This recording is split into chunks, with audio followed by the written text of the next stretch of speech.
السلام علیکم ناظرین، میں ہوں آپ کی ہوسٹ سمرا ناز HITV کے ساتھ۔ ناظرین، آج کی ویڈیو آپ کے سامنے طارق خان ترین کے بلاگ کے ریفرنس سے پیش کی جا رہی ہے۔ آج کا ٹاپک ہے دربار، تو چلیے ویڈیو کو شروع کرتے ہیں۔ ناظرین، جیسا کہ آپ لوگ جانتے ہیں، اس وقت ملک میں ایک مرتبہ پھر سے انتشاری سیاست کو پروان چڑھانے کی کوششیں ہو رہی ہیں۔ حکومت کے خلاف اپوزیشن اب متحدہ اپوزیشن کی شکل اختیار کر رہی ہے۔ اس اپوزیشن میں PTI، جمعیت علماء اسلام، عام عوامی پارٹی اور دیگر پارٹیاں شامل ہیں۔ ان کا موقف یہ ہے کہ 8 فروری کے الیکشن کو دھاندلی زدہ قرار دے دیا جائے اور دوبارہ الیکشن کا انعقاد کیا جائے۔ ناظرین، ہماری تاریخ رہی ہے کہ جب بھی اس ملک میں الیکشنز ہوئے ہیں، متنازع ہی رہے۔ ایک پارٹی اکثریت کے ساتھ جیت جاتی ہے تو دوسری پارٹی دھاندلی کے شور غوغا شروع کر دیتی ہے۔ یہ سب کو پتا ہے کہ کس طرح سے یہ سب ہوتا ہے۔ PTI 2018 کے الیکشن میں جیت گئی۔ کس طرح سے پروجیکٹ عمران خان کو 2010 سے لے کر پچھلی اسٹیبلشمنٹ تک انہیں لاڈلے کے طور پر نوازتی رہی، اور کس طرح سے باقی پارٹیوں کے سینئر ممبران کو لاٹوں میں بھر کر PTI میں شامل کروایا گیا۔ جب یہی سب اگر کرنا غلط ہے تو پھر جب غلط تھا تو پھر اب غلط کے نعرے کیوں؟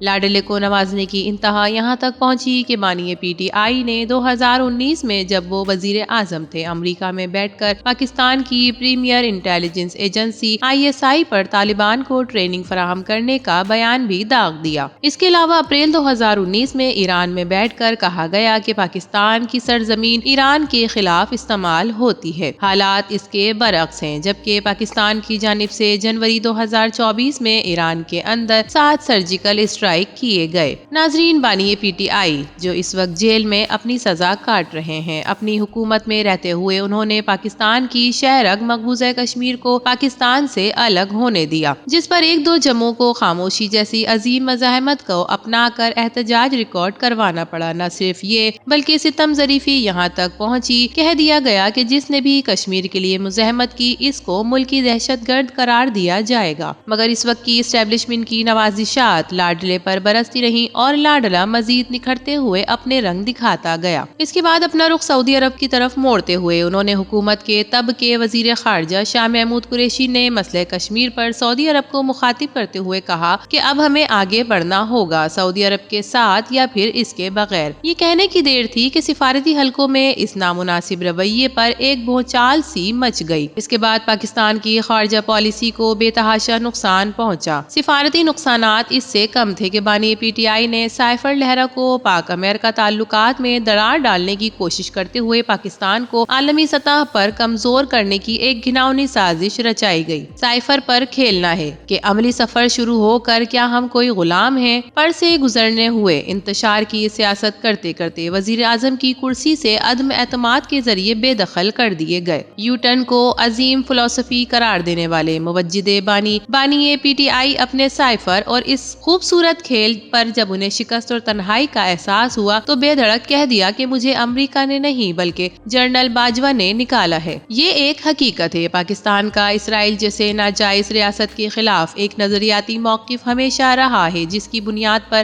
پاکستان نے آج تک اسرائیل کو تسلیم نہیں کیا۔ مگر موصوف کی حکومت میں 24 اکتوبر 2018 کو ایک اسرائیلی جہاز پاکستان میں لینڈ کر گیا، جس کے ثبوت فلائٹ رڈار 24 کے ویب سائٹس پر اس وقت سوشل میڈیا پر بھی شیئر کیے گئے ہیں۔ ملک بھر میں سوشل میڈیا پر اسرائیل کو تسلیم کرنے کی چمگوئیاں شروع ہونے لگیں، بلکہ PTI کے تب کی حکومت کے ایک MNA صاحبہ نے تو اسرائیل کے ساتھ تعلقات استوار کرنے پر ایک پوری تقریر قومی اسمبلی میں جھاڑ دی۔ حالات یہاں تک پہنچے جو پاسپورٹ دنیا کے تمام ممالک میں قابل قبول ہے، ماں سوائے اسرائیل کے، تو پاکستان سے پہلا پاسپورٹ جو اسرائیل کے لیے قبول فرمایا گیا وہ بھی PTI کی حکومت میں بنائی گئی۔